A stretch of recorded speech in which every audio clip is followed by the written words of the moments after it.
प्यारे साथियों, लक्ष्य गुरुकुल हर कदम लक्ष्य की ओर आप तमाम साथियों का शुक्रगुजार करती है। और आज हम बायोलॉजी का एक परिचय पेश करेंगे कि बायोलॉजी में हमको क्या क्या पढ़ना है, किस टॉपिक से ज्यादा सवाल पीपीएससी स्तर पर रखे जाते हैं। आज मैं उसको लेकर के आपके बीच आया हूं। आते हैं बायोलॉजी में क्या क्या पढ़ना है। सबसे पहला जो पढ़ना है वो जीवोत्पत्ति एवं कोशिका विज्ञान। जीवोत्पत्ति, जीवन की उत्पत्ति कैसे हुई, क्या दैवीय सिद्धांत से हुई या जीवों के क्रमिक विकास से जीवों की उत्पत्ति हुई। सजीव की जो उत्पत्ति है वो निर्जीव कारकों से हुई है। आपको जानकर ताज्जुब होगा। मैं इस सारे चर्चा करूंगा यहां पर। दूसरा देखिए, जब जीवन की उत्पत्ति हो जाती है तो इस जीवधारी कैसे हो गए, अब उसके गुण क्या क्या होंगे, कौन कौन सी क्रियाएं जरूरत हैं जो वो सजीव कहलाएंगे। फिर जब वो सजीव के गुण के बारे में पढ़ लेंगे तब आएंगे कि जीवधारियों का वर्गीकरण, किसने जीवधारियों का वर्गीकरण किया, पहले किसने किया, इस पर पूरी तरह से हम लोग चर्चा करेंगे। फिर अब देखिए, विषाणु के बारे में पढ़ाई करनी है। ज्यादातर सवाल विषाणु से भी उठाए जाते हैं। अब विषाणु जो है वो ना सजीव है ना निर्जीव है, यानी दोनों की योजक कड़ी है। जब वह मानव शरीर या किसी में प्रवेश करता है वह सजीव हो जाता है, अन्यथा वह निर्जीव है। तो ये विषाणु के बारे में हम लोग पढ़ेंगे। फिर है जीव विज्ञान की शाखाएं, बहुत सारी शाखाएं हैं। क्या क्या किस शाखा में हम लोग अभी आधुनिक जो जीव विज्ञान है, इतनी सारी शाखाएं हैं, उसके बारे में भी हम लोग डिटेल्स चर्चा करेंगे। फिर देखिए, कोशिका विज्ञान में आते हैं कि कोशिका भित्ति के बारे में पढ़ेंगे, प्लाज्मा झिल्ली पढ़ेंगे, बहुत सारे राजधानी, गोल्जी काय, जो भी कहो, माइटोकॉन्ड्रिया, ये सारे के बारे में पढ़ाई करेंगे। पौधे और जंतु में क्या अंतर है, इस पर भी हम लोग चर्चा करेंगे। फिर आते हैं सेंटर, ये न्यूक्लियस, कैसे केंद्रक, कोशिका विभाजन, पादप उत्तक, ये सारे चीज कोशिका विज्ञान में हम लोग स्टडी करेंगे। यहां से सवाल उठाए जाते हैं। ये खास करके ये जो मैं टिक कर रहा हूं, ये जो आप देख रहे हो सजीव कोशिकांग, इसमें बहुत सारे आएंगे, यहां से सवाल उठाए जाते हैं। दूसरा आप देखोगे कोशिका विभाजन, यहां से भी सवाल उठाए जाते हैं, ज्यादातर सवाल। यहां देखिए, विषाणु से ज्यादातर सवाल आएंगे। ठीक है, जीव विज्ञान की शाखाएं से एक सवाल आता है कभी कभार। चलिए देखते जाइए। दूसरा है पादप जगत, ये प्लांटी। तो इसके बारे में, पादप जगत कितने भाग में बांटे जाते हैं, कितने भाग में होंगे भाई। दूसरा है, बहुत सारी शाखाएं होंगी, उसके अध्ययन के बारे में पढ़ेंगे। कौन कौन से विशिष्ट अनुकूलन है, पादप भ्रूण विज्ञान के बारे में पढ़ाई करेंगे। पादप क्रिया विज्ञान है, वृद्धि एवं अनुक्रिया है। इसमें यदि इसको पढ़ना बहुत जरूरी है। करीबन 30 से 35 शाखाएं के बारे में बतलाएंगे और उसको याद कर लीजिएगा। तो यहां से सवाल आते हैं शाखाओं का अध्ययन। पादप जगत में शाखाओं का अध्ययन पढ़िए। फिर विशिष्ट अनुकूलन से सवाल आता है, पादप भ्रूण विज्ञान से भी सवाल आते हैं, इसको भी तैयार करना होगा। आते हैं, तीसरा जो टॉपिक होगा हमारा है आर्थिक वनस्पति विज्ञान। देखिए, इसमें मतलब वैसा फसल जो खाने के लायक है, इसके बारे में पढ़ाई करेंगे भाई। शर्करा उत्पादक, दलहनी, तिलहनी, फल, मसाला, इमारती लकड़ियां, रेशा वाला उत्पादन करने वाले, तो ये सारे हम लोग पढ़ाई करेंगे इसमें। इसकी पढ़ाई के बाद हम लोग को ये ज्ञात हो जाएगा कि कौन, अभी जैसे हमें इसमें बताएंगे कि कम लागत लगाइए, ज्यादा से ज्यादा मुनाफा कमाइए। जेट्रोफा का नाम सुने होंगे, अभी देख रहे होंगे कि लोग पेट्रोल की कितनी कीमत हाई होती जा रही है, महंगाई आसमान छू रही है। यदि आप इसके बारे में पढ़ाई कर लिए, जैसे जेट्रोफा कहां लगाना चाहिए, औषधीय फल के बारे में, औषधीय गुण कहां कहां, किस प्लांट पे कौन सा औषधि पाया जाता है, कोई डॉक्टर की जरूरत नहीं है। ये यदि अध्ययन कर लेंगे, उसका हम लोग सेवन करते रहेंगे तो आप तंदुरुस्त रहेंगे। देखिए, चौथा है जंतु विज्ञान। जंतु विज्ञान में फिर वही वर्गीकरण कशेरुकी या कशेरुकी। सबसे बड़का देखिए महावर्ग चतुष्पदा, यहां सवाल करते हैं प्रोटोथीरिया है, मेटाथीरिया, यूथीरिया, हानिकारक कीट, लाभदायक कीट, यहां देखिए ये सवाल भी पूछे जाते हैं। जंतु शारीरिक कारिकी व्याधियां, बहुत सारे रोग, किसमें कौन सा रोग पाया जाता है, किसकी कमी से कौन सा रोग हो जाता है, तो ये रोग के बारे में हम लोग पढ़ाई करेंगे। फिर देखिए मानव प्रतिरक्षा एवं रोग, अब ये बहुत इंपॉर्टेंट चैप्टर है। आज एक तरह से कहिए कि जीव विज्ञान की यह सबसे ज्यादा मांग है। यहां पर मानव प्रतिरक्षा एवं रोग, अनुवांशिकी, कोशानुवांशिकी, ये बहुत इंपॉर्टेंट। फिर आएगा चैप्टर जैव विकास, मानव का विकास कैसे हुआ, कैसे मानव इस धरती पर आ गया, इसके बारे में पढ़ाई करेंगे। तो इस तरीका से एक छोटा सा टॉपिक मैंने रखा, ये कुल 8 चैप्टर आपके बीच में रखूंगा। ये 8 चैप्टर यदि आप बढ़िया से पढ़ लिए तो फिर मैं बायोलॉजी से ये दावा करता हूं एक भी प्रश्न बीपीएससी में नहीं छूटने वाले हैं। हाँ बिल्कुल, जरूरत क्या है कि मैं जो पढ़ा रहा हूं और जो जो चीज आ रहा है उसको आप लिखिए, वीडियो को बीच बीच में रोक रोक करके आप लिखते रहिए। लिखने से जो है वो ज्यादा से ज्यादा आपके ब्रेन जो है वास होते रहेंगे। और फिर अपने दोस्तों के बीच ग्रुप डिस्कशन में ही बात को रखिए कि इस तरीका से पढ़ाया गया है। और इस तरीके जब कई किताब पढ़ेंगे तब जो है सो आपकी जो सोच है वो डेवलप होगी, आपका थॉट्स बढ़ेगा, और जब थॉट बढ़ेगा तब ये ज्यादातर और भी ज्यादा समझ में आएगा। चलिए आते हैं अब हम लोग जीवोत्पत्ति एवं कोशिका विज्ञान। आज मैं ये शुरू करने वाला हूं और इसमें जीवन की उत्पत्ति। तो इस तरीका से प्यारे साथियों, अभी तक आपने ये पढ़ा कि बायोलॉजी में हमें क्या पढ़ाई करनी है, तो हम 8 चैप्टर के बारे में पढ़ेंगे। इसी में सारे चीज का हम यहां तक कि इसमें बतलाएंगे, जैसे कि मानव प्रतिरक्षा एवं रोग। आप वहां देखेंगे किस केमिकल की जरूरत होगी, मानव शरीर को यदि कोई बीमारी है तो उसमें कौन कौन से केमिकल का ये लिया जाए ताकि एक दवा का निर्माण होगा, और उस दवा के लेने से शरीर जो है वो प्रतिरक्षित हो जाएगा। तो ये सारे का अध्ययन मैं करवाऊंगा। आते हैं सबसे पहले हम लोग जीवोत्पत्ति एवं कोशिका विज्ञान के बारे में पढ़ाई करते हैं। जीवन की उत्पत्ति, देखिए जीवन की जो उत्पत्ति हुई वो निर्जीव से हुई है। निर्जीव से सजीव की उत्पत्ति कैसे हुई, आज इस पर मैं एक चर्चा रख रहा हूं। देखिए सबसे पहले तो याद रखिए कि ये बिग बैंग,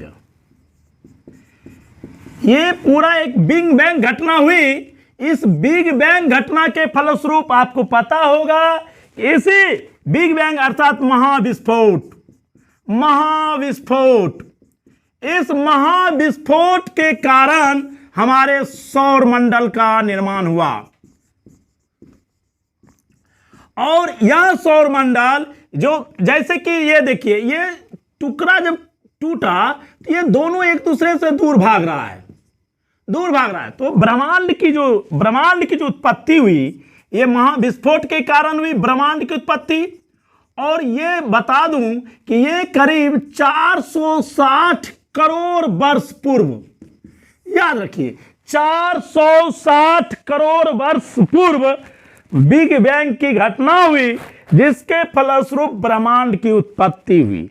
और इस ब्रह्मांड में जो है सौर मंडल बना, वो करीब आप कह सकते हैं कि 400 करोड़ वर्ष के बाद, अर्थात 60 करोड़ वर्ष पूर्व।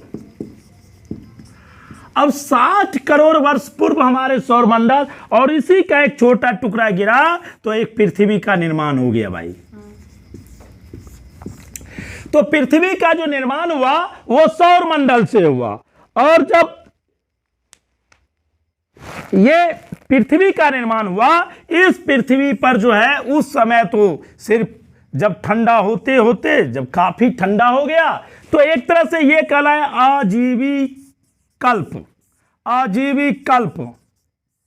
अब आपको पता होगा कि ज्यों-ज्यों ये पृथ्वी ठंडा होती, क्योंकि ये जो एक कहिए ज्वलित गैस का पिंड था और इसी के गिरने से पृथ्वी का निर्माण हुआ। तो पृथ्वी को ठंडा होने में बहुत साल लग गए और जब पृथ्वी ठंडा हो गई तो यहां पर जो है बड़े बड़े पहाड़ बहुत सारे पहाड़ बन गए। अब इस पहाड़ पर जो है सो देखिए जैसे बहुत सारा पहाड़ गिर गया, पहाड़ बना, तो इस पहाड़ पर उस समय हमारा एटमॉस्फेयर में ऑक्सीजन नहीं था। अब आपको आश्चर्य होगा, एटमॉस्फेयर में ऑक्सीजन नहीं था, ऑक्सीजन नहीं था, ठीक है।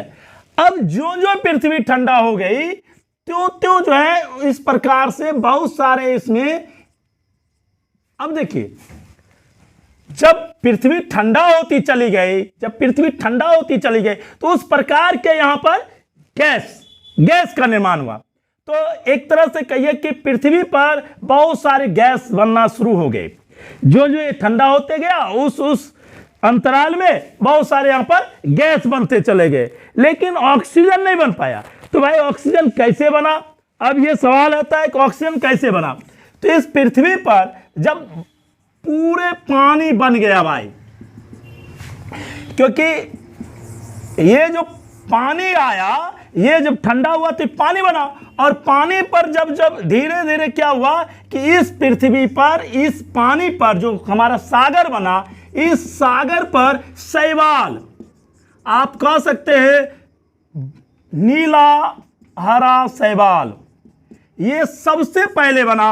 और नीला हरा शैवाल के जो जब इसमें प्रकाश संश्लेषण की क्रिया हुई, प्रकाश संश्लेषण की क्रिया हुई तो इसी से ऑक्सीजन का निर्माण हो गया, ऑक्सीजन का निर्माण हुआ और इस प्रकार से हमारे वायुमंडल में ऑक्सीजन फैल गया। तो आप कह सकते हैं आदि वायुमंडल में ऑक्सीजन की अनुपस्थिति थी, में ऑक्सीजन की अनुपस्थिति थी। अब ये सवाल पैदा है, आपको पूछा जाएगा कि बताइए कि आदि वायुमंडल में किस गैस की अनुपस्थिति थी? आप कह दीजिएगा ऑक्सीजन गैस की अनुपस्थिति थी। पहले ऑक्सीजन नहीं था और आज ऑक्सीजन प्राणवायु है। किसके कारण? तो हम कह सकते हैं नीला हरा शैवाल के कारण। इसी में जब चूंकि प्रकाश संश्लेषण की क्रिया हुई और जब प्रकाश संश्लेषण की क्रिया हुई तो इससे ऑक्सीजन गैस मुक्त हुआ और यही ऑक्सीजन गैस पूरे वायुमंडल को घेर लिया। अब आप समझिए कि इस पृथ्वी पर ऑक्सीजन जो है उत्पत्ति हुई, तो अब ऑक्सीजन जो ही बना, ऑक्सीजन जो ही बना तो ये काम क्या करेगा भाई? ऑक्सीकारक का काम होना शुरू हो जाएगा, ऑक्सीकरण होना शुरू हो गया। बहुत सारी चीज का ऑक्सीकरण हुआ और ऑक्सीकरण के फलस्वरूप तुम्हारे पास जो है बहुत बहुत चीजों का निर्माण होना शुरू हो गया। तो आते हैं हम लोग, अब पढ़ते हैं कि जिस समय वायुमंडल में ऑक्सीजन का निर्माण हुआ तो कौन कौन घटनाएं घटी, इसके बारे में बता रहा हूं। सागर में जीवन की उत्पत्ति की चर्चा मैंने की कि आदि सागर में जीवन की उत्पत्ति हुई। कैसे हुई भाई? तो सबसे पहले एक पुस्तक लिखी गई थी ओरिजिन ऑफ लाइफ, ये आई ओपेरेन ने लिखी। इसमें उसने बतलाया कि जीवन की जो उत्पत्ति है वो कार्बनिक पदार्थ से हुई है और इसकी पुष्टि, ये 1924 की बात है, और इसकी पुष्टि M.A. स्टैनले ने 1955 में की थी। चलिए देखते हैं, जब पृथ्वी, मैंने बतलाया कि ज्वलित गैस का पिंड था, तो जब ये ठंडा होने लगा तो जब करीब 3000 डिग्री से 6000 डिग्री सेल्सियस पर इसका ताप पहुंचता है तो उस पर जो है हाइड्रोजन थे, कार्बन थे, नाइट्रोजन थे, गंधक थे, फास्फोरस थे, ये सारे थे और इसी को आधे वायुमंडल की संज्ञा दी गई। यानी इस पर ऑक्सीजन नहीं था जिसकी चर्चा मैंने अभी की है। तो जब ऑक्सीजन की है ही नहीं तो क्या हुआ? ये पूरी पृथ्वी पर जो भी काम हो रहे थे वो अपचायक हो रहा था, क्योंकि जब तक ये नहीं रहेंगे हाइड्रोजन होगा, हाइड्रोजन क्या काम? अपचायक का काम करेगा। ऑक्सीजन होगा तभी तो अपचायक होगा। तो नाइट्रोजन से अमोनिया बना भाई, नाइट्रोजन यहां था, अमोनिया बना, और अमोनिया जब बना तो बहुत सारा एसिड बनने लगा, जैसे एमिनो एसिड बना, फैटी एसिड बना, प्यूरिन्स बना, नहीं, तो बहुत सारे चीज यहां बनने लगे। और जब ये सारे बनने लगे अर्थात कार्बनिक यौगिक बनना लगा, कार्बनिक एसिड बना, और जब यही है तो ये जीव द्रव्य की उत्पत्ति हुई। तो इस प्रकार से हम कह सकते हैं कि जीव द्रव्य की उत्पत्ति, और जीव द्रव्य जब शुरू हुआ तो उसी से सेल बना, सेल से फिर जो है टिश्यू हुआ, और टिश्यू से फिर इस तरीका से ऑर्गन का निर्माण। तो आप कह सकते हैं कि आदि सागर में ही जीवन की उत्पत्ति की शुरुआत हुई। तो इस प्रकार से आप याद रखेंगे कि आदि सागर में जीवन की उत्पत्ति, ये पूछा जाता आदि सागर। फिर देखिए ये पुस्तक दे देगा कि ओरिजिन ऑफ लाइफ के लेखक कौन है, तो ए.आई. ओपेरिन है। और इसमें क्या कहा गया, कार्बनिक पदार्थ से उत्पत्ति हुई है जीवन की। फिर देखिए पृथ्वी का जो प्रारंभिक ताप है वो कितना था, 3000 डिग्री से 6000 डिग्री सेल्सियस, और ये आदि वायुमंडल का था, पूछ सकता है।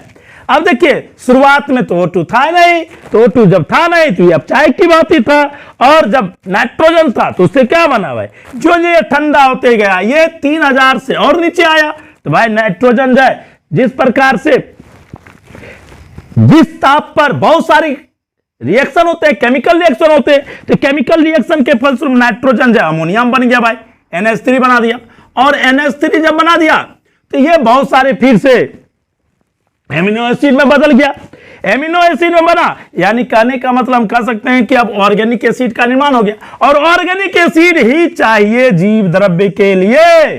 तो आप कह सकते हैं कि जीवन की उत्पत्ति जो है, जीवन की जो उत्पत्ति है, यहां देख लो जीव द्रव्य। तो ये जीवन की उत्पत्ति कहां से हुई, आप देख सकते हो भाई, यही कार्बन, नाइट्रोजन, हाइड्रोजन, ये सारे से हुआ। और ये है क्या, ये निर्जीव है। तो आप कह सकते हैं कि जीवन की उत्पत्ति निर्जीव से हुई है। क्लियर, कोई डाउट? चलिए आगे आते हैं। स्टेनली मिलर, आपको मैंने शुरू में बतलाया था कि 1955 ईस्वी में स्टेनली मिलर जो था, उन्होंने ए.आई. ओपेरिन की जो परिकल्पना थी कि जितने भी सजीव पदार्थ हैं उसका निर्माण अकार्बनिक पदार्थ से हुआ है, उस पर ये इन्होंने मोहर लगा दे, स्वीकृति डाल दे कि देखो भाई ऊर्जा की उपस्थिति में जो है मीथेन, हाइड्रोजन, जलवाष्प और अमोनिया का संयोजन जब होता है तो एमिनो अम्ल बनता है, बहुत सारे कार्बनिक यौगिक का निर्माण हो जाता है। अब आप बताइए, मीथेन, हाइड्रोजन, जलवाष्प, अमोनिया का जब संयोजन होता है अमीनो अम्ल बनाता है, और बहुत सारी कार्बनिक यौगिक का निर्माण होता है, और इन्होंने प्रयोगशाला में बनाकर दिखा दिया 1955 में। स्टेनली मिलर ने 1955 में प्रयोगशाला में बनाकर दिखा दिया। अब भाई जब ये हो गया तो उसका जो मोहर ए.आई. ओपेरिन का जो परिकल्पना था, ओपेरिन की जो परिकल्पना थी, उस पर तो मोहर लग गया कि बिल्कुल ये 1924 में जो इसने बतलाया उस पर तो मोहर लगा दिया। अब भाई जब अमीनो अम्ल और अन्य कार्बनिक यौगिक का निर्माण हो गया तब इसमें क्या हुआ भाई, कार्बनिक यौगिक को बहुत सारी इकाइयां होती, तो इसमें जटिल कार्बनिक यौगिक का ये क्या हो गया, पॉलीमराइजेशन हो गया, बहुत सारे उसके बहुलक बने, और बहुत सारे बहुलक से ये क्या हुआ, मंड का निर्माण हुआ, ग्लाइकोजन और सेलुलोज आदि पॉलीसेकेराइड, बसियम, बहुत सारे इस सब निर्माण होने शुरू हो गए। और आपको पता होगा जब ये बने तो इसमें प्रोटीन्स और न्यूक्लिक एसिड, ये कार्बनिक एसिड है, तो ये दोनों से न्यूक्लियो प्रोटीन बना, और जब न्यूक्लियो प्रोटीन बना, आपको पता होगा कि डीएनए, आरएनए जो भी पढ़ते हैं भाई न्यूक्लियो प्रोटीन से बना होता है, जीव द्रव्य न्यूक्लियो प्रोटीन से, यानी क्या हो गया, इसी से आदि जीव का निर्माण हुआ। कोई प्रॉब्लम?